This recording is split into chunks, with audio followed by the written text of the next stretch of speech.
And I was so sick of what happened. What did I say? What did I do? Like, true friends will stay your friend if you get sober. I see the way we're going, caught in another. Hello, you guys. That was the most girly thing I've ever done, but hi guys. I kind of wanted to pop on and make this video because I have been posting so many reels. Like, I feel like that's my therapy these days, is making reels and TikToks. Like, I am obsessed with it. And I had a couple go kind of viral and a lot of people reaching out to me. It was about my sobriety journey. So I thought I'd come on YouTube and kind of do a long format version of it while I got ready. I have an event for my business tonight at my sponsor's house. I'm super excited. We're gonna paint pumpkins. I just wanted to get ready with you guys, kind of show you guys like my updated routine when I get ready, and then chat about sobriety. So let's do it. First off, my Instagram is, I'll put it on the screen.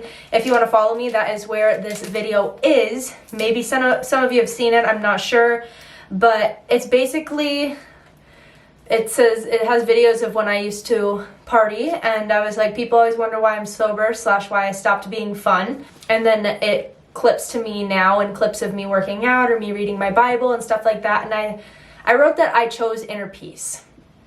And some people do not like that. You know what I'm saying? And I kind of want to talk about that because it's kind of been weighing heavy on me. I've had some spiritual warfare about it, and talking about it and getting it all out in the open is good for me.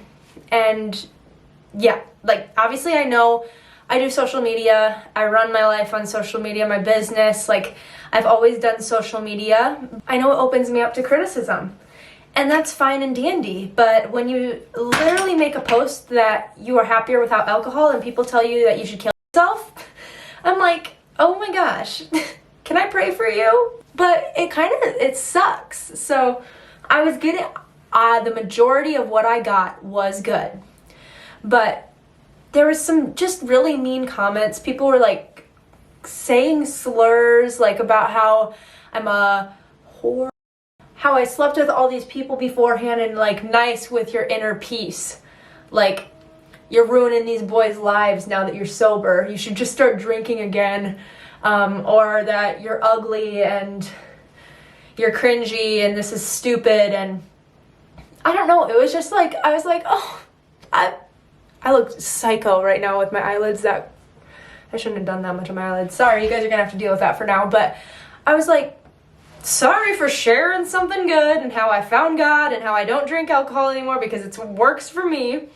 And you guys like tell me I'm ugly and sleep with everybody, and it's just like not at all who I am. So like, for a while I could turn it off and not think about it and be like, well, what I'm doing is good. Like, it's good, and I know that, so I can just keep doing that until it started to almost be too much. Like, I know that I'm sharing the word and God and all of that whole thing. Like, I know that I have a calling to do that, or else I wouldn't have all these pushes in my creativity to bring God into my content.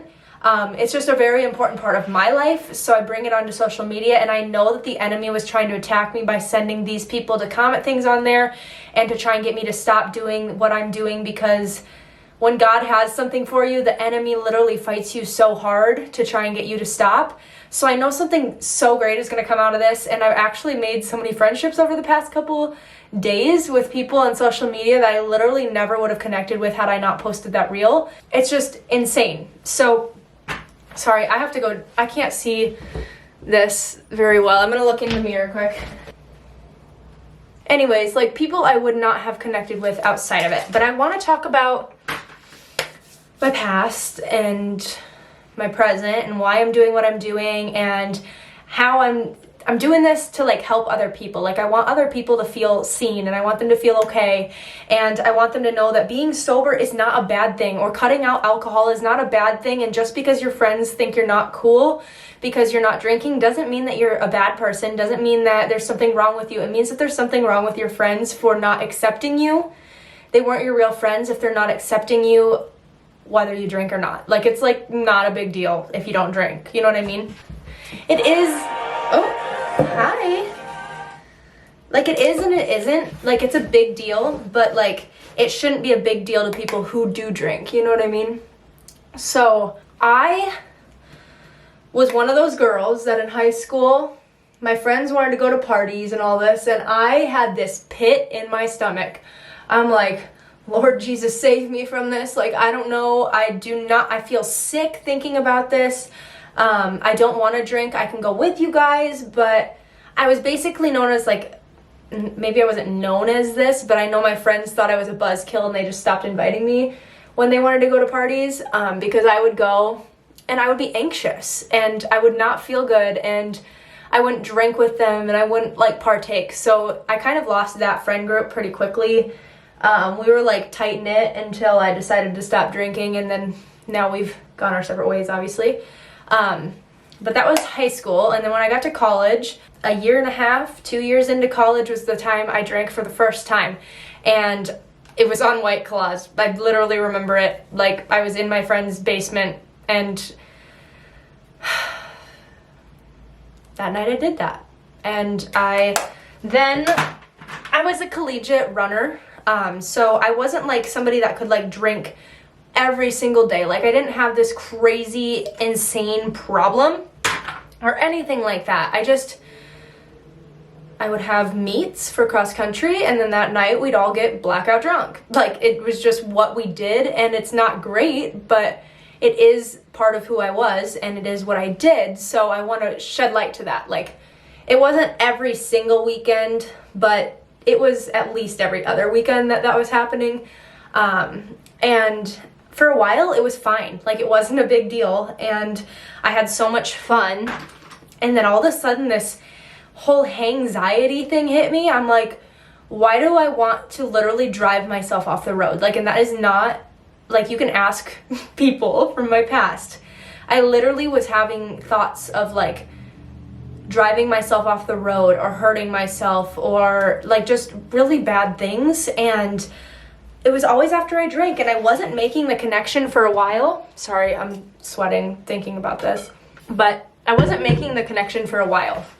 And once I finally made the connection that this is totally linked to the drinking, because obviously it's a depressant, and some people maybe it doesn't do that for them, but for me it really did, and it was really hard on my mental. But then it was really hard to stop, because it's like, oh, well, what if I want to have a couple glasses of wine, and a couple glasses of wine turns into a bottle of wine, and then I'm drunk, and then I do things I don't mean, or I reach out to somebody that, like, I literally wasn't thinking about until all of a sudden I was drunk, and I was like, oh, my ex? Well, oh, somebody I used to talk to? I should message them. Oh, I should do this. Oh, I should start a fight with this person. Oh, I should do this. Like, I was just an issue, and I realized that now. The alcohol was making me do something, and I was strong enough to put myself outside of that situation, and for a couple months, I really, really tried to stop, and I couldn't. Like, it was, like, embarrassing, because I had just gotten a new friend, and I started going to a new gym, and I was hanging around my new friend and her husband, and they are a little older than me, so, like, they don't get the party scene and the college girls and, like, all that kind of stuff, and I was just fresh out of college, like, so it was just, like, one of those dilemmas, and they kind of, like, cracked the whip on me. They introduced me to Jesus. Well, didn't introduce me, but they brought me to their church, which then led to my relationship with the Lord that I have now, which I'm, like, literally forever grateful for. Like, I love them, not only for that, but for, like, who they are as people. But I was making it hard for them to stay away from temptation because I brought it in. So I know that the enemy brought me in to show their strength, and then they could be like a living, walking testimony for me of why I'm better off without it. The last time I drank alcohol was in May. I think it was like May 13th. I was at a Luke Combs concert, and I thought I was gonna be fine, and then it's like a country concert, and there's beer being sold everywhere and all these things, so I had a couple that night, nothing like blackout crazy, but I had a couple that night, and then the next day I woke up and I said, I'm never doing that again. I'm just done. Like, I had this realization. I was like, I don't need this. I don't like feeling like crap, and I don't like feeling anxious, and I don't like saying things to people and doing things to people that are out of my character that I literally am not in control of, because people always talk about like sober thoughts or you say things drunk that are sober thoughts, whatever that is. I can't think of what that is. But I don't think that's true, because literally in the Bible so many times it says, do not be drunk, be sober-minded. The enemy will literally attack you while you are in the state, and he will like make you do things and make you say things and all this stuff. Like, I literally almost got in a fist fight with my friends one time. That is not me. That is not my character at all. And I remember just waking up and being like, what happened? And I was so sick of what happened. What did I say? What did I do? Like, I was just causing, like, so many people do this, but personally, like, I was just causing so many issues in my life that I didn't need. Again, I quit in May. And so I'm about almost 6 months sober. Yeah, almost 6 months sober, which is crazy. And it's so amazing. Addiction runs in my family a lot. Like, my birth mom was a drug addict, and she went to prison when I was 11. And not only addiction to drugs, there's alcoholism that's been in my family. There's gambling addictions that's been in my family. I know personally, I just have a really addictive personality that once I start something and I like it, it's like very hard for me to get rid of it. And I know a lot of people deal with that. Like, a lot of people deal with that issue. Sorry, this takes pristine concentration. I switch between this Thrive one and my Arbonne one, but this Thrive one, I like it because it like peels off, like it pulls it off rather than smearing and making me look like a raccoon. I kind of use whatever one I grab first. So yeah, all that stuff runs in my family, and I know that it's not like a safe thing for me to do because of my addictive personality. So I stopped. It was hard. You have to have a lot of strength and a lot of willpower, and the enemy's going to throw a lot of temptation at you, and he's going to make you feel alone and tell you that your friends don't like you anymore, or your friends will literally not invite you anymore, won't talk to you, or think you're weird. And it's all just them projecting insecurity because you're doing something that's good for you while they're drowning out something that's happening to them. And this is what I had to remember when people were commenting such mean things on my post. Again, I know posting on social media opens you up to these things. I won't be surprised if somebody comments on here as well, something. But it's just remembering to be strong in your decisions that are for you, or that are for the Lord, or being closer to Him. And I know this was for me and for my relationship with God, because I've grown so much. And something a lot of people don't realize when you get sober is how many people want to pull you back into it. It's like painful how many people want to pull you back into it, or like friends that make you feel bad. Like, I've literally had friends be like, yeah, I'd love to see you again, but I know you don't drink anymore. And I'm like, and like, can't we do something other than that? I've had family members be like, why don't you just have a drink? Like, it's not that big of a deal, just have one. Why are you sober? What are you doing? Why don't you just drink? Why don't you clean your house and have some wine? And why don't you do this? And I'm like, I post about it all the time. Like, I am sober. Like, why are you trying to force these things on me? It's just who I am. Like, my grandma and grandpa haven't drank alcohol in years because of alcoholism being in my family. My grandpa cut that chain and he stopped, and my grandma did it with him. She didn't have an issue. It came from his side, but she still stopped with him to support him and not be a temptation for him. And it's just not needed. You know what I mean? Like, obviously people like it and they like to have fun, but I have fun doing other stuff, you know? Like, for me, I love to work out. I love to go for runs, for walks, lift, all of those kinds of things. But I also love to read my Bible. People are like, she is so boring. All she does is work out and read the Bible. But it's like such a full, fulfilled life. Like, I'm getting serotonin from the Bible. I'm getting it from working out and all of these things. And I don't know. I also love to sing, and I sing worship music all the time. I would love to post a video of me on here like singing, but I did that in like 2017 or something. I sang Rather Be by Jess Glynn. Like, the OGs know I posted that on here. It's gone. If somebody could find that on the dark web, that would be so funny to listen to it now, because I've just grown a lot, and I feel like obviously your voice changes as you mature and you get older, but I remember being so confident in that song and that post, and then just getting annihilated for it, like everything else I did in high school. Teach their own. Sorry again, pristine focus. So again, support people where they are. You know what I mean? Like, why are we being craps to people that are doing something that's good for them? Sorry, I gotta do some lip liner here. Oh, I don't know how the Kardashians do this without a mirror. Like, they know the exact shape of their lips. I swear. I've heard them say that before on something. I don't know what it was on. Oh gosh.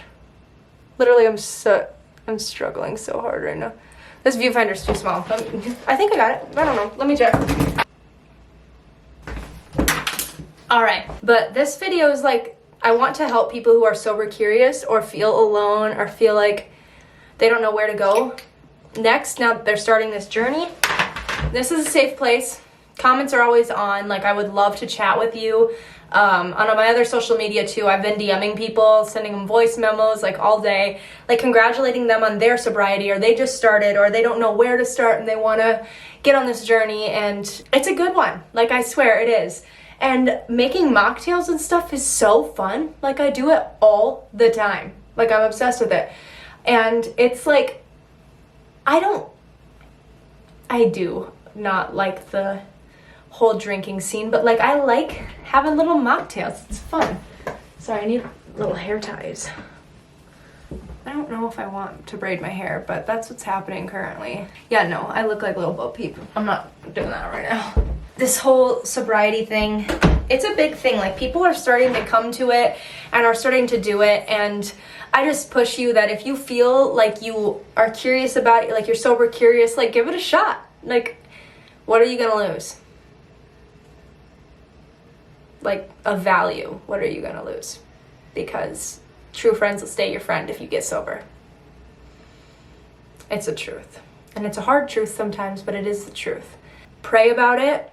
Find a relationship with God if you don't have one. I would love to just be a walking, living testimony for people that there is so much more out there than all these bad things that happen to you, bad decisions you make. Like, there's just so much out there. So thanks for kind of listening in. I just wanted to speak. I just wanted to talk. So hopefully some of that pieces together well and it gives good advice. I'm not pushing any of this on anybody.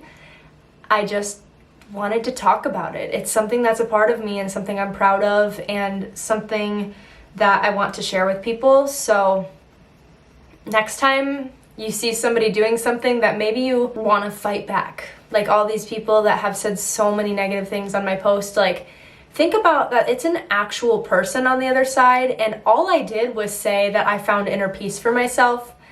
And it's crazy, the people that are like, by the way, die. I'm like, okay, awesome.